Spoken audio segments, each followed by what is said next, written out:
posted to the Secretary of State's website and on our website on Friday, 5/23/2025. Roll call. Hidalgo County. Present. City of Brownsville. Cameron County. Present. City of McAllen. Present. City of Edinburgh. Present. City of Mission. City of FAR. City of Harlingen. Here. City of San Benito. Starr County. Cameron County RMA. Present. Hidalgo County RMA. Valley Metro. Present. Texas FAR District. Present. Quorum. Thank you. Move on to item number 3, open comment period. Anyone signed up? No one? Okay. Then we'll move on to item number 4, approval of minutes for April 30th, 2025. Move to approve. Okay, there's a motion to approve. Do we have a second? Second. A motion and a second. All in favor say aye. Aye. All opposed, same sign. Motion carries. Item number 5, discussion and action to recommend the approval of the Transportation Alternatives Set Aside Program call for fiscal years 25 to 27, call for projects.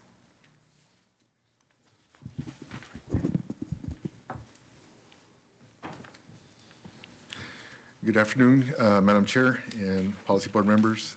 The Advisory Committee reviewed the scoring from the pedestrian committee, Bicycle Pedestrian Committee on scoring, and we reviewed the, if all the applications were within the parameters of the application request. They were. The only issue that was raised was whether or not it was supplanting. Staff was able to confirm that none of the projects were really raising that issue as far as being supplanting other funding, and recommends approval as presented. Right. Madam Chair, if I may, Michael Medina. So one of the things here that we have before this body is the recommendation by the TAC that came through the work of the BPAC. Along with that is that we're looking at planning studies, and we're also looking at infrastructure improvement projects. So I think if I can ask Eva just to give us a rundown of some of these projects. And one of the things that we've also have on the agenda today is an item to further advance some of these projects. So these projects are being funded through a very specific funding category through the state. Those projects that may not be selected here may also be eligible for funding with Category 7. So the expectation here is that if the body takes the recommendation, then through the work of the TAC, we would come back through a call for projects for the Cat 7 and have these projects submitted to the MPO to understand where they're at in terms of readiness. So the whole thing here is for us to re-examine how we do transportation planning and not to be reinventing the wheel every time that there's the possibility of money, but to have, if you will, a list of projects that are eligible under other funding categories that are provided through the MPO. Thank you, Mr. Medina. So there are a total of 21 projects, I believe, 5 in the planning category, 16 in the construction. The Harlingen North-South Corridor Link is a new connection, I believe. I don't believe that this one is related to their, actually, I think it is, I'm sorry, it's been a minute, to their Arroyo Colorado Trail. This one says north and south, so I think it's going to also connect to the other ones, but all the planning projects in general, I'm sorry. The update to the Edinburgh one is the overall bicycle and trail master plan. The Palmview hike and bike trail planning obviously is for the city of Palmview. Russell Ridge Road hike and bike is with the city of Edinburgh. It's been a minute, sorry. But this is the construction projects, the 16. And so the Arroyo Colorado hike and bike trail extension would be the construction phase. They did do a planning for this project, and so now they're ready to proceed with construction. It was ranked #1 because they have done the work. The other project was also ranked #1 for the city of Harlingen. Hidalgo County Precinct 1, City of Westlaco hike and bike trail. They have partial funding through Category 10 at the moment. And so this funding request was to complete that.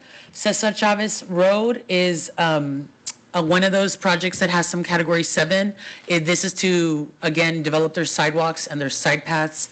The same for Mile 6 East, I'm sorry, I can't see. Mile 6 West, the Nolana Loop, Mile 10 North, Cesar Chavez Road, Section 2, Military Parkway, and Maverick Road is a new project. That one does not have Category 7 related to it. Inspiration Road does, and again, it's to complete their sidewalks, their complete streets component of their roadway project. And then Montezuma Sidewalk Project is also a new project, as is Victory Promenade with the city of FAR. Mile 6 West is a roadway project through Category 7, and so this again helps develop their sidewalks and the complete streets component of that roadway project, as is Mile 1 East, the Nolana Loop Segment 4, and then Los Ebanos Road. Sorry, just to be quick. I didn't bring any notes with me today. Yeah, thank you. Do we have a motion to approve as ranked, as recommended and ranked? There's a motion, second. All those in favor say aye. Can we, any discussion? Any discussion? So, If I may, thank you, Chairwoman. Eva, these projects, there's a 3-year obligation, is that correct? Yes, Mr. Alvarez, that is correct. Okay, so, in looking at some of these projects, I requested from staff an updated on the number of right-of-way parcels that are needed. Oh, yes, that's correct. So many of these projects have lots of pending right-of-way. Correct. So the concern here is there's a 3-year obligation. Some of these projects are tied to roadway type projects. Right-of-way is going to be needed. Utilities need to be adjusted. When you look at these projects, they're all good projects. They're prioritized by you all and at the TAC, and I sincerely appreciate that. My only concern is making sure that our local governments understand we're committing to these projects. There has to be a commitment at the local level because it's a 3-year obligation. And it seems like 3 years is a long way from now. Yes. But in right-of-way time, that passes rather quickly, and I'm concerned for us losing funds if we're not moving in an appropriate pace. And so I would encourage you, Eva, and the MPO as a whole, and with TxDOT support, to monitor the progress of all these projects on a regular basis, and specifically requesting that at the first sign that, hey, we're going to have issues, we be advised as a policy board so we can make a decision as to how to proceed.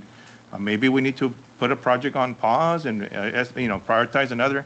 I don't know. It all depends on the situation, but your thoughts on that, please.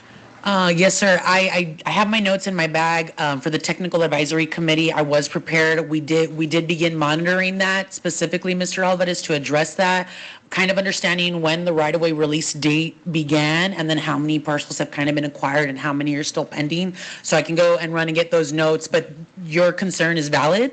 There are definitely some projects, and we know right-of-way takes time. We know that it's negotiations. We know that it takes those kind of contracts to proceed. And so we have the access forms that your staff provides to us, and we've been looking at that. We've been, I think what's been really great about this past year is that a lot of the counties and the local governments in general have begun having monthly meetings with TxDOT FAR District. And so we're getting regular updates on that. But to your point, it doesn't matter how often we meet, right-of-way acquisition takes time. And so, again, I don't have those notes readily. If they're in my bag, I can run and get them. But your concern is valid. And again, the 3 years that you're talking about, it's fiscal year 25 through 27. So the fiscal year 25 funds need to be obligated by fiscal year 28. And then there's a little bit of time, but we need to obligate funds every single year. Yes, I acknowledge that I'm looking at the listing here. 6 out of the 10 projects looks like good to go. The other 10, there's potential issues as far as timing, if you will, with a right-of-way. I understand 2 of these projects are pending AFA, and that's on me and that's on staff. We'll take care of that. But then the others, right-of-way released back in 2022, as an example. So we need to continue to push forward, utilize the funds that are available to us to ensure that we take full advantage of this funding opportunity. Thank you. Definitely, thank you. Were project readiness reports utilized in the ranking? Yeah, to clarify, we do have TASA working groups that help us develop the scoring criteria prior to opening the call for projects. So to answer your question, a significant amount of the points go to project readiness. However, I want to make a little note that our Bicycle and Pedestrian Advisory Committee that evaluates these projects don't have as keen of an eye, many of them don't, because they're advocates, because they're cyclists, they're stakeholder groups. And so, Mr. Alvarez and transportation engineers definitely, the Technical Advisory Committee definitely have a better understanding of that. And so I just kind of want to clarify that we do take it into consideration. It's part of the scoring criteria, but an asterisk is there in that the people evaluating the projects are not engineers or transportation experts. Any further discussion? Okay, so we had a motion and a second, and we all voted in favor. Anyone opposed, same sign? Motion carries. Moving on to item number 6, discussion and action to recommend a Category 7 call for projects to fiscal year 2026 and Category 10 carbon reduction program for fiscal year 2028. So this request was presented before the advisory committee. The advisory committee voted with no real discussion and just voted to approve as presented. Madam Chair, if I may expand on that. So if you all recall is that we had created a subcommittee to create a project readiness report. And so we are at the very tail end of that report. And so we're using it as a pilot to test some of the things. So one of the first things that we did to address the potential carryover of fiscal year 2026, which is about $102 million right now, is to assess where the tip is relative to projects being able to let on time, as an example. And so the effort here is that we are targeting the fiscal year 2026. Along with that, we are also asking to target the Category 10, which is in fiscal year 2028. The idea here is we want to test how our tools are going to work once we bring them before the TAC and also the policy board in terms of a request form, a readiness report, a schedule, and things of that nature, things that we, through the transportation community, ask of every project, correct? And so we want to understand that things are aligning in accordance to how they were requested at the MPO. So the idea here is to provide some guidance as it comes to this call for projects. And the goal here of the MPO is to target the August STIP revision. That'll be our last opportunity for us to program these projects in fiscal year 2026. If you all remember, the MPO is also going through the development of the next 2050 Metropolitan Transportation Plan that becomes effective in December. Along with that, again, all the moving parts that are happening at the MPO, we will be creating a new TIP. So once we establish the new MTP, once we have the new TIP, fiscal year 26 kind of drops off. So the opportunity here is to have this CAT 7 call for projects along with the 10 to examine which projects at the TIP level, to include the MTP, can accelerate. And I'm looking at the support information here on the summary sheet here, along with non-construction activities such as studies, striping projects, for example, transportation operation, and things of that nature, to ensure that we can come back in May of 2026 to have either the agreement signed or something that can let. Again, the purpose here is for us to inform everyone on the intent of the MPO in terms of guidance. Certainly, if there's a project that is being introduced, it's a brand new project, it's a capacity project. The issue with that is that we don't have the time to examine that project in terms of eligibility. Can we fund it? Can it move fast? Because one of the key things that we need is for that project to be in our transportation model. And so currently, right now, we would not have the capacity from a timing perspective to bring in that project. And I also mentioned the 2050 MTP development because that would be the opportunity. So again, the entire goal here for us has been the direction of the policy board to create the tools for us to examine project development, project readiness, and we hope to use this call for project to test set tools. If this body would approve, one of the timelines that we're looking at is having the call starting today through June 18th. It's about 3 weeks. And then from there, we would have to ask for the policy board along with the TAC for 2 special meetings to address these recommendations and approval. If we do that, then I am more than confident that we will be able to submit this during the August STIP revisions. If anybody has any questions or comments. Discussion?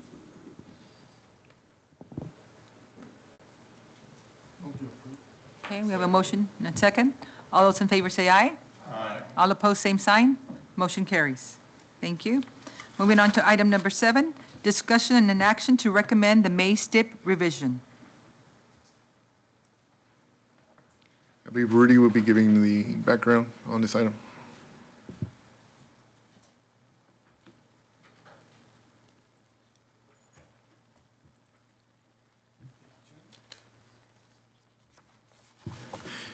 Thank you, Madam Chair, and good afternoon to all of our board members.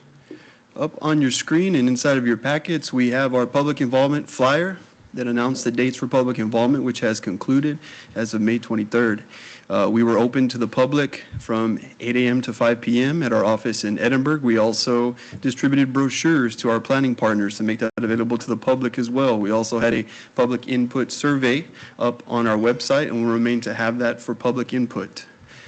Aside from the comments that you see here, these are from our public input survey that we responded to. We had 1 public comment submitted directly to the MPO and included our informal response in the packet, and we'll be sending a formal response to Hidalgo County as well. This is just supportive documentation to that response. This is when the actual summary sheet begins for May 2025, revisions to the Transportation Improvement Program and to our MTP, the Metropolitan Transportation Plan. All the revisions, including administrative and full revisions that need TPB and federal approval, are included in the summary sheet, followed by the actual programming tables, starting with our highway tip, followed by the transit tip, our group projects list, and our long-range MTP. I'd be happy to address any comments, questions, or concerns regarding projects, revisions, or administrative changes at this time. Any discussion, questions? Do we have a motion to approve? Second. Okay, there's a motion and second. All in favor say aye. Aye. All opposed, same sign. Motion carries. Thank you, members. Thank you. Item number 8, discussion and action to recommend the appointment of Michael Medina, MPO Executive Director, to the Border Trade Advisory Committee. Customary, our last MPO Executive Director served, and so we are needing an appointment. Recommending Mr. Michael Medina. Okay. All those in favor say aye. Aye. All those opposed, same sign. Motion carries. Thank you. Item number 8, consider authorizing the Executive Director to sign letters of support for the local application for fiscal year 2025 TxDOT Transportation Alternative Set-Aside Projects Call that are advancing for statewide consideration. Madam Chair, so we had communicated with the FAR District in terms of potential applicants that have passed the preliminary application, and now they're moving into the detailed application. Part of the requirement to access the federal funding and to make the application through the state is for the MPO to program if these projects become elected for funding. So here, what we're trying to do is provide an illustrated list of said applicants that would need a letter of support, and that letter of support would typically say that we would program these projects in our planning documents, very specifically in our transportation improvement program. Yeah. Discussion? Yeah, we too at TxDOT have sent several letters of support as well. Wonderful. Do we have a motion to approve? Okay, we have a motion and a second. All those in favor say aye. Aye. All those opposed, same sign. Motion carries. Item number 10, Executive Director's Report.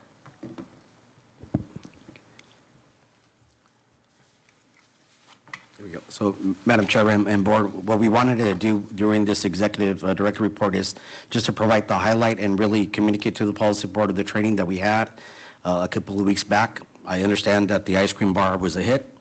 And so somebody asked me if at the policy board we're going to have ice cream. I said, well, we can ask our planning partners if they'll allow that. But one of the things we wanted to do is further communicate to the policy board of the training materials. And one of the things that the chair and I have discussed, and some of the past experience that I have, is that it is important for us to have these type of retreats, correct, and to move forward in terms of how we engage the federal partners, but more importantly is that to ensure that the line of communication from an educational component that really responds back to the requirements of the federal partners along with the state requirements is through this type of engagement. So one of the things that I've asked the chair in terms of bringing more educational opportunities to the policy board is to bring that educational element into the meetings itself. So the idea here is that we will set aside about 15 minutes or so to start bringing in that type of educational component, right? And I think one of the things we want to talk about from that perspective is funding projects that come into the MTP, how they move forward into the TIP. We call this from a planning authority to a develop authority, construct authority, and et cetera.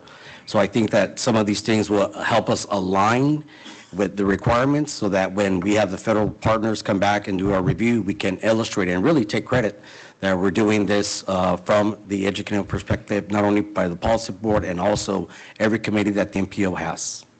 So if there's anything related to that, but again, I would like to thank the chair, the vice chair, Mr. Lozano, and Mr. Alvarez for attending the meeting, and I know there was plenty of TAC members there as well. I just wanted to make a quick comment of appreciation. I thought it was a great workshop, certainly for someone like myself that's new to the body and to the information that's being shared. I think it was very enlightening. For someone new, but also you get the sense that things continue to evolve and change, and so staying abreast of current information and how things are done and work, et cetera. A lot was shared there, and I thought it was very, very good. So I just want a word of appreciation. Thank you. Thank you. Aside from having missed the ice cream, if you didn't attend, you really missed out. So we encourage you to attend in any other opportunities we may get or chunks that we bring to you. Item number 11, agency reports. TxDOT.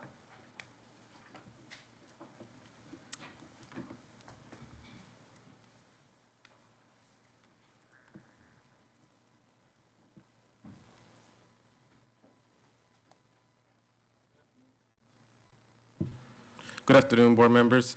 My name is Richard Villarreal, and I'll be providing project updates on behalf of the TxDOT Fire Office. The first project we see here is FM 676. The limits of this project are from SH 364 to SH 107 in Alton, and the scope of this project is the reconstruction and widening of existing roadway. The contractor is Texas Corda Construction with a 92% completion and estimated completion date of September of 2025. On the image here, we can see the contractor is working on the eastbound lanes for the underseal, getting it ready for the asphalt. They've also completed the curb and gutter. And this image here, the contractor is working on the Mile 5 Conway intersection, in which they are currently paving the northbound lanes.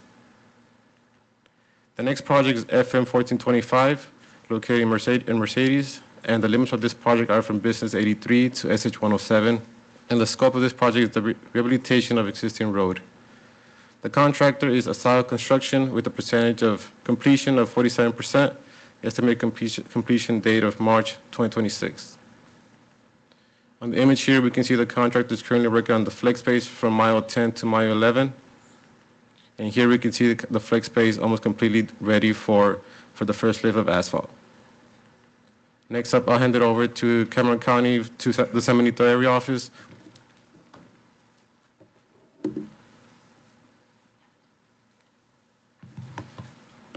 Good afternoon. I'm Ernesto Jaimes. I'm a project engineer out of the San Benito area office. Today I'll be speaking about FM 506. which is the road rehab project. This is with Foremost Paving as a contractor.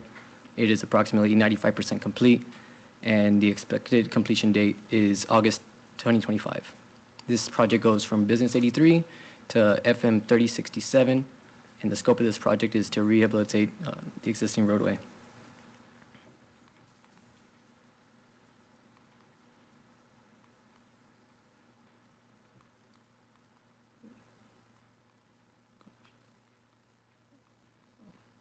Having trouble. There we go. As we can see here, so you can see that within these limits on the east side of FM 506, they're cement treating the base, and gosh, I'm having problems here. And as you can see, they're adding in the geogrid to this part of the roadway. The contractor is done with phase 1 and 2.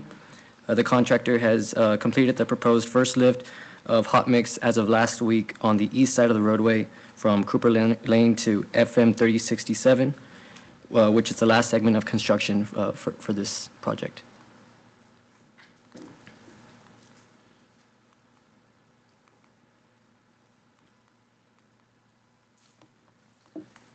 The next project is SH4 in Brownsville, Texas.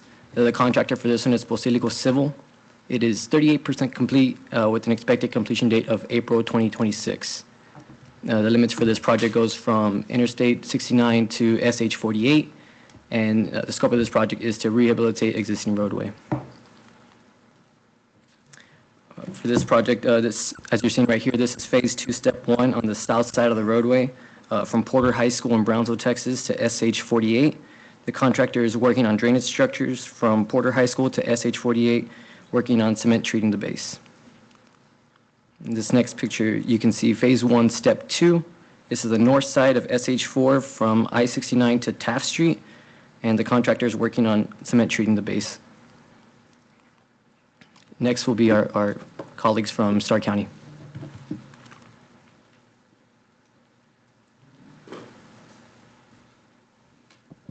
Good afternoon, board. My name is Eric Ramirez. I'm a project engineer for the Roma area office, and I'll be going over TxDOT projects in the Starr County. So we continue managing 3 district-wide seal coat contracts. As of right now, 2 contracts have been completed as far as the seal coat treatment. Currently, the contractor, CK Newberry, is completing one of the contracts. The estimated completion date for this work is June 2025. Locations, we have 41 total locations, and we have a total mileage of 198 miles. So as you can see here in the pictures, we see that the several processes, operations involved in the seal coat operations. The seal coat, the application asphalt binder, then it's followed by the application of aggregate, and then finally we see on the far right the installation of permanent pavement markings. Next project is the Loma Blanca Bridge replacements. This project has 2 locations, one in the Puerto Creek and the second one in Los Barrosos Creek. The scope of work for this project is the construction of culverts consisting of the removal of 2 existing bridges. The contractor for this project is STX Civil. The project sits at 14% completion, and it has an estimated completion date of August 2025. So as we can see here, the contractor has started with prepping the right-of-way at both of these locations, and they've also installed the sediment control erosion fence for alongside the right-of-way of these 2 locations. Next project is the US 83 divided highway with limits of 0.31 miles south of Margarita Road, 2.09 miles north of Loma Blanca Road. The scope of this project is the divided highway with main lane realignment and widening of existing roadway. The contractor is IOC Company. The project sits at 20.81% complete, and it has an estimated completion date of September 2026. So we can see on these pictures, the contractor continues working on the drill shaft operations for the proposed bridges within limits. They are also forming for the abutment at the completed drill shaft for the proposed bridge. They also continue grading the roadway and installing the proposed culverts for drainage. Next project is the FM 755 winding for a Super 2. The scope is reconstruction of existing roadway. The contractor is Foremost Paving. The project sits at 25% completion, and it has an estimated completion date of November 2026. So here the contractors, as we can see, they continue working on some of the driveways. Contractor is installing the concrete driveways at the adjacent properties, and they also continue with the placement of HM8 hot mix asphalt, and they've also transitioned construction phases as well. Next, I'll pass it over to Mr. Rolando Escamilla. Thank you.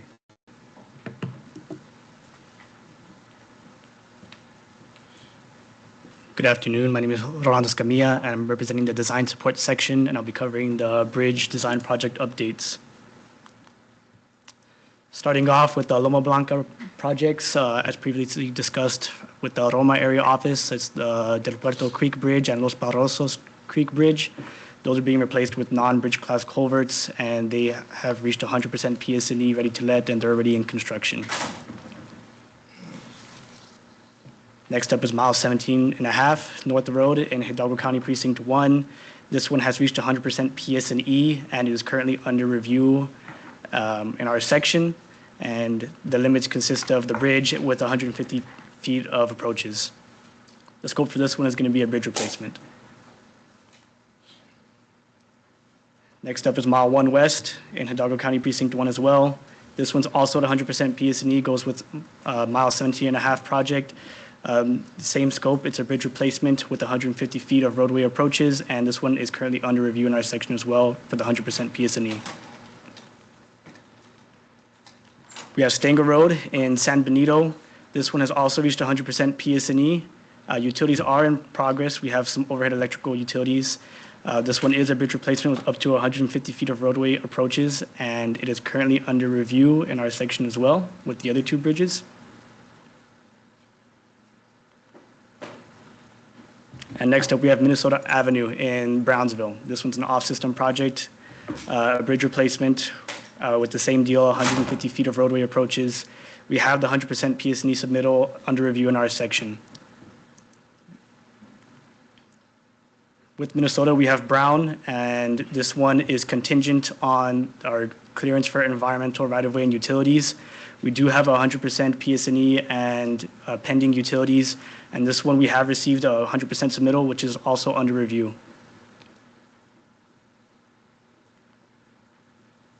Next up is Valley View Road in Hidalgo County Precinct number 2. This one, there is no anticipated right-of-way acquisition, and we have no conflicts here. We do have a 90% PS&E submittal coming this month, and this one will be a bridge replacement with 150 feet of roadway approaches. And this one, we are currently aiming for the let date of September 2025. With Valley View Road, we have Tower Road in the Hidalgo County Precinct 2 as well. There was no schematic needed for these projects. Our right-of-way is currently under discussion with the entities involved. We do have 2 utility conflicts here, and this letting is contingent on clearance of right-of-way and utilities. Are there any questions for any of our staff? Just a real quick comment. As you can see with the various updates, we have lots of work going on in construction, but we also have lots of work going on in design. We focused today on bridges, but we will continue to develop projects at TxDOT to take full advantage of the funding opportunities that are before us. And it's going to be all up and down the valley from Stark County, the Roma area, all the way to Brownsville. So we'll continue to push forward. Thank you. Thank you. Any further discussion? Madam Chair, I don't know where on the agenda I could ask this question, but I think under text-out reports might be a good idea. And it is, we've noticed in Cameron County that the MPO office staff is down to one person. Is that going to be, Pete, is this the right venue to ask that question? Or ask you that question, or? I defer to Michael on that one. Yeah. Right, so I think we probably would have to circle back to that since, I think we can go back to item 10, maybe. Okay, because I was trying to figure out where to ask the question. okay, yeah. Yeah. Commissioner, would you allow us to return to action Okay. item 10? It's under, well, it was just an executive director's report, item 10. Yes. Okay. So, under item 10. Okay, perfect. Yes, so my understanding is that we have, if you will, a satellite office down in Brownsville. Right. And we have two planners there. One moved and is now working at the Edinburgh office, and so we currently have one right there. And so as some background, as I came on board, is that I asked the FHWA in relationship to a satellite office. The satellite office is allowed. There are certain conditions there. Certainly, we can't double bill for the location. So in other words, we have to designate that there's a headquarters for the MPO, and that's where all the main operation will be from. But we can also have satellite offices, right? Because the same argument can be made is that we also represent Starr County, right? So it is a very big geography. And so I think that one of the things, if the policy board would like to bring an item, is to further discuss this, right? Because as far as I understand, and of course I could be wrong, is that there's no formal agreement in relationship with the MPO and, for example, the city of Brownsville. So if there's a desire for the MPO to have satellite offices, there are expectations and requirements of the federal partners that we need to make sure that we abide by. And so one of the things that I would advocate is that if that's the direction that the policy board wants to take, we can show examples. California is a very good example of that. The largest MPO, which is SCAG, which is the Los Angeles MPO, they have representation throughout their county, and I think there's like over 400 municipalities. And so what they do is that they provide satellite offices to the areas, and they may or may not be there full-time, but they do have office hours, if you will. So I think we can look at several examples to kind of point to and then bring to the policy board if that's the desire to have a full-time office, or if we have office hours with regard to those things. And I know you weren't here from the inception, but I know that the original merger document, we addressed to some extent that issue as to having some support and staff. Originally, there were 3 people in that office in Brownsville. They're down to 1 person. And if the intent of this organization is to get rid of those offices, I think it's important that we all know if the intent is to supply some satellite offices and staff them properly. I think it'd be nice to at least have a discussion at this level. Yes, and I think that's very valid, right? Because I think that if we need to have that support, whether it's in, Cameron County collectively and then Starr County, right? Because it is a large geography. And so I think that we should visit that, absolutely. Thank you for taking under consideration. Yes, sir, absolutely, thank you. Any further discussion? Okay, I have some comment. I thought the city of Brownsville provided a letter to the MPO that they were providing that office for free. I don't know if that's the agreement, but I sort of remember that. Right. No? So I think what we can do, we can try to find all that supporting documentation. But what I want to provide to you is that the FHWA has no problem with the satellite office. It's just that we can bill for the Brownsville, or if there's like a Starr County office as well. So those are very clear things that we have heard from the FHWA. But again, I think supporting the efforts down there, we should look into. so obviously it still exists, because you said that there's one person there. Yeah, somebody asked if I was going to move down there, so. Perfect. There you go. Okay. Do we have any reports from RMA? No? No?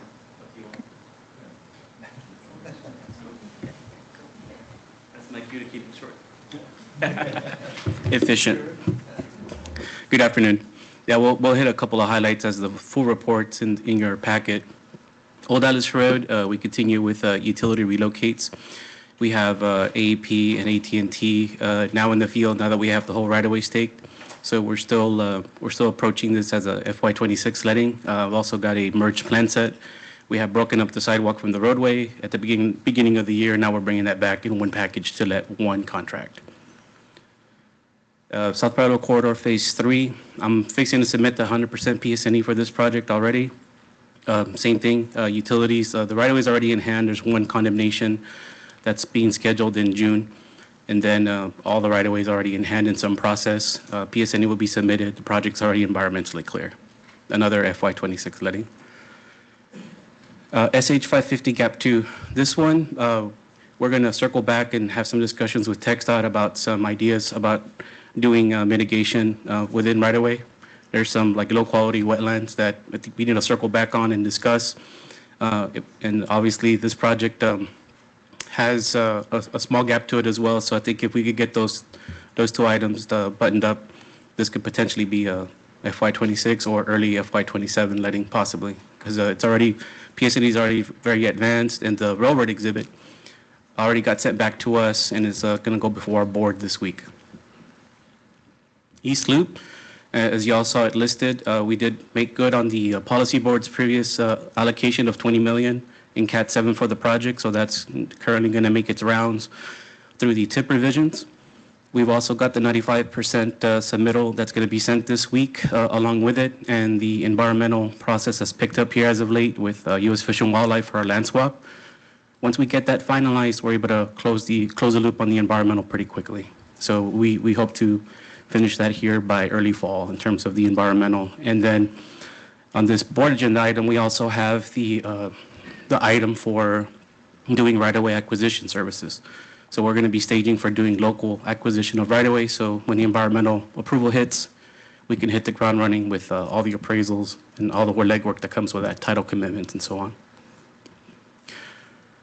I'll skip a few ahead. Free Trade International Bridge is a construction project. We do have a small change order for just a no-cost time extension, as a lot of people are probably facing supply chain issues. So we have a couple of items that got snagged up in that, but it's a no cost to us. Contractor swinging with it.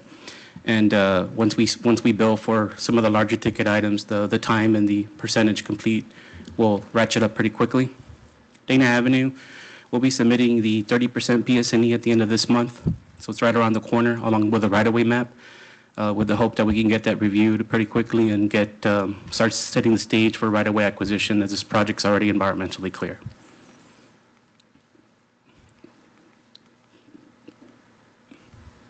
(1846) Williams Road North. So we have circled back with TxDOT on the comment that they provided on the typical section. So we hope to round the corner on that here by early June, so we can continue to hit the ground running and finish the schematic and do the preliminary engineering necessary to take this project the distance. SH 104, the second causeway, we meet weekly and offline. We're in the middle of trying to decide the bridge construction method, so we can finalize that on the schematic, along with the traffic projections, which we've already gone through a couple of rounds on review on the methodology, the projections, ICE report. We even had a RAID discussion, on the roundabout. So we've had a very, very busy year on this project. So there'll be a lot more news here on this to come. But the idea is to get the technical legwork done so that the environmental teams can hit the field. But we've already done low-level flights. We've already done our schematic. We're pretty well underway. Harlingen rail improvements, we've met with the City of Harlingen and Union Pacific. They're already rounding their final schematic or 30% design to us. So we're just trying to button up a couple of utility and drainage questions so we can finalize that concept. So we appreciate the city's help and their feedback and their representatives who have shown up to all the meetings. They have a separate corridor project along Commerce, and we have a new rail spur that we're going to cross on Commerce. So it's a complicated project in the sense that you have two grant-funded projects that are out there, and the question becomes who's on first. But we're there right now leading the charge and bringing them into the fold so that their project doesn't ever suffer from any coordination issues down the line. So we appreciate the help there. West Boulevard is continuing to be developed. We have environmental reports that are being reviewed, so they've already gone through a couple of drafts.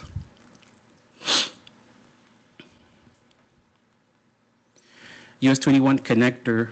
So we have an offshoot of this project, which was actually a utility package that we developed to try to help TxDOT with a letting for two projects with CSJs 049 and 050 with Military Highway Supply Corporation involvement. We have finished up the 100% submittal. We got some final comments from TxDOT Utilities and from the utility company itself. Now they're in discussions on how to joint bid the various items for sewage and water lines. So CCRMA and Cameron County were involved in trying to get the design expedited. We got it in, and it looks like they're able to maintain the funding and the timeline. Whipple Road, similar to West Boulevard, we've got a 95% schematic submittal coming in and technical reports that are already in a couple of rounds of review, ready to be submitted into the hopper with TxDOT. So we hope to get environmental clearance on this pretty soon. Outer Parkway, our traffic projections for Second Causeway involve or invoke the Outer Parkway, if you will. So with the approval of the traffic for Second Causeway, we're making some headway on Outer Parkway as well. Morrison Road, we got a comprehensive scope now that we have functional classification for about half the project. So we're looking at the scope to do the functional classification extension and to finalize the environmental for the whole corridor. Obviously, we can only clear whatever is functionally classified, but we wanted to present to TxDOT and stakeholders a comprehensive plan to deliver the whole corridor.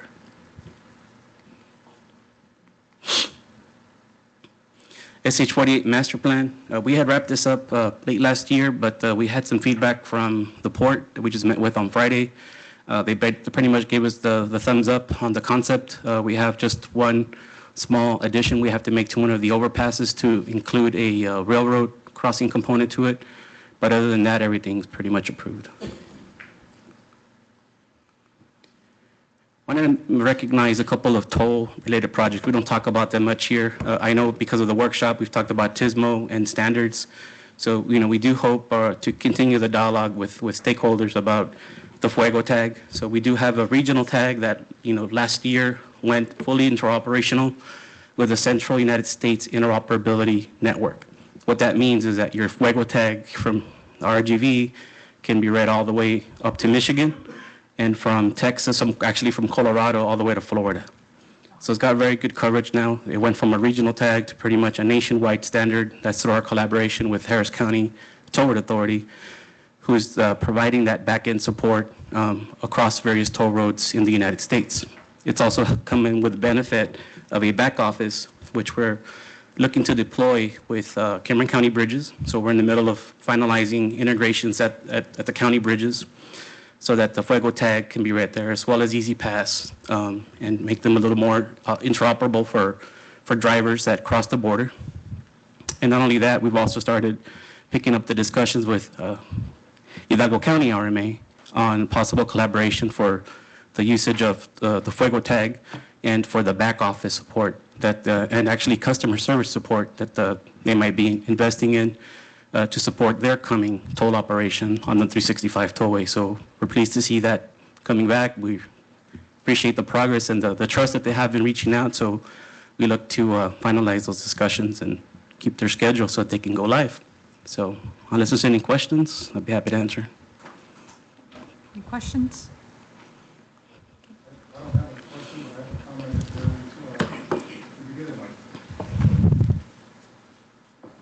If you get a toll bill on your phone, just make sure you check the address because there are a lot of scams going out about tolls.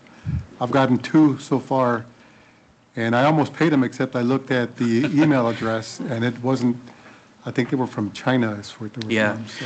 If you go to the ccrma.org website, for our back office is very public about letting people know we don't reach out through text. Essentially, if you get a pay by mail, if you have a violation, pretty much any toll road, it'll be a paper copy. So do not answer anything over text unless you have an account and you get an email. But a text, you will not get one to demand a bill. Yeah, my mom sends those to me about every other week. We don't do this. Don't worry about it. And if you do, we'll help you out. I'll put you on a payment plan. Thank you for sharing. Thanks. I've gotten my share of those text messages too. Okay. No, I didn't pay them. No, I knew better. Good afternoon, Ramon Navarro, Chief Construction Engineer for the Hidalgo County Regional Mobility Authority. We experienced technical difficulties in transmitting the file over, and I failed to follow up. I did late last night, and I think it was a little too late, but I'll give you a verbal update on the 3 projects that we can currently have in construction at the moment. One is the wetland mitigation project. This is our environmental justices project. We experienced some flooding impacts the last month, as I acknowledged, and we had some damage to the access roads. Those are being tested and have been re-amended, or they have been amended and completed. We hope to have a substantial completion date, final acceptance next month, with final reconciliation coming in with next month's estimate also. As far as the CSEP project, this is the project for the toll integration project that Eric just told you about. This is the construction of all the bells and the whistles, the gadgets, the necessary infrastructure to be able to electronically collect these tolls. And that project is moving along. It's about 30% complete. That is controlled by the diligency of our prime contractor, which goes into the heavy highway project, police construction. We haven't had much change from last month. We still working with the various irrigation districts, still building bridges, retaining walls, embankment, and we are currently 65% complete with production. And as of today, we have 95 days remaining on the project. So we've used 92% of the time. And yes, we are in discussions for claims and time extensions, et cetera, and we'll keep you posted on that next month. Other than that, that concludes my report. May I entertain questions or concerns at this time? Thank you for your attention. Thank you. Anyone here from Transit? I have a question. Is it public, or are we allowed to bring questions to presenters? There's a...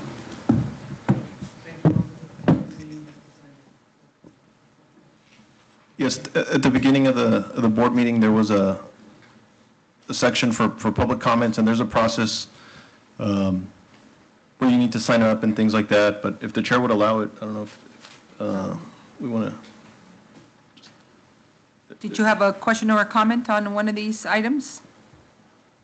Yes, I wasn't informed on the extent that master plans are being developed, but if you're looking at a primary contractor to designate interoperability agreements. I recommend setting a time limit, Chairman. Yes. We can, 2 minutes? 2 minutes. We're going to allow you 2 minutes? Yes, if the primary contractor is introducing interoperability agreements, shouldn't they also understand the extent of the master plans? Because I'm seeing that there's a lot of gaps in communicating the efficiencies or communicating some of the inadequacies.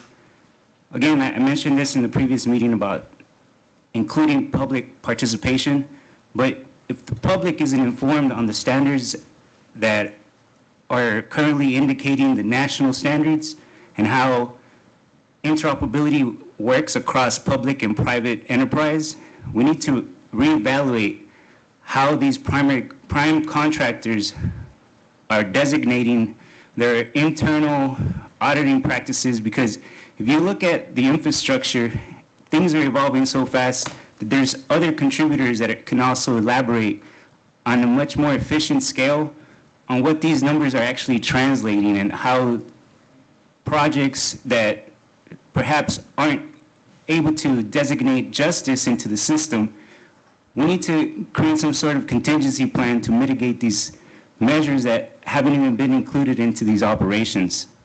So that's just food for thought. If we're delegating a back-end engineering or constructing a digital platform, we need to understand how IT or Federal Information Communication Technology Standards is going to be integrating a much more robust, comprehensive analysis or assessment of how we're able to produce policies or economic development of policies. Just food for thought. Thank you, sir. Thank you, sir. Okay. Transit?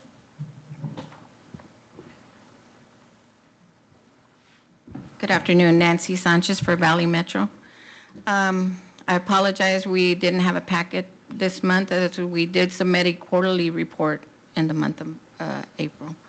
But I did want to update you for our ridership in April. We have had a year-to-date total of 632,366. This includes our rural area, which is almost 43,000, small urban, 37,000, and large urban areas, which is 552,000. That includes UTRGV, STC, and Valley Metro. We did attend 5 public involvement events for the month of April. 3 of those were located in Willacy County, and they focused on the new Willacy Express route. One was held in McAllen with STC Veterans Expo, and the other one was held here in Weslaco with Chicanos por la Causa. We currently have a route survey going on in the Delta area, and that is focusing on transportation needs for students who are attending UTRGV and STC.